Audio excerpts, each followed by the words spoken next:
జైపాల్ రెడ్డి గారి 82వ జయంతి సందర్భంగా వారు విద్యార్థి దశ నుంచి రాజకీయ అరంగేట్రం చేసి యువజన కాంగ్రెస్ రాజకీయాలలో అనేక మందికి పూర్తి దాతని మనం చేస్తున్నాం. నా తెలంగాణ కోటి రత్నాల వీణ, తెలంగాణ ముద్దుబిడ్డే కాకుండా తెలంగాణ రాజకీయాలలో ఆధిపత్యమైనటువంటి జైపాల్ రెడ్డి గారు తన రాజకీయ జీవితాన్ని కార్పొరేట్ శక్తులకు వ్యతిరేకంగా, పెట్టుబడిదారి శక్తులకు వ్యతిరేకంగా, కార్మిక పక్షపాతిగా, బలహీన వర్గాలకి మరి అండదండగా ఉన్నటువంటి గొప్ప నాయకుడు.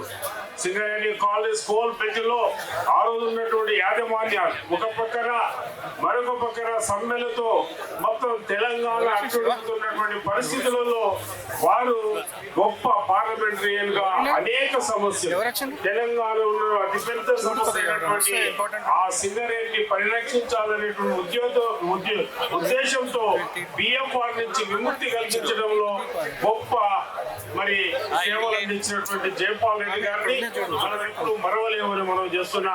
నేటి రాజకీయ నాయకులు వారిని ఆదర్శంగా తీసుకోవాలి. రాజకీయాలు ప్యాకేజ్ అండ్ పీకేజ్, లూకేజ్ అనేటువంటి కార్యక్రమాలు నడుస్తున్నాయి.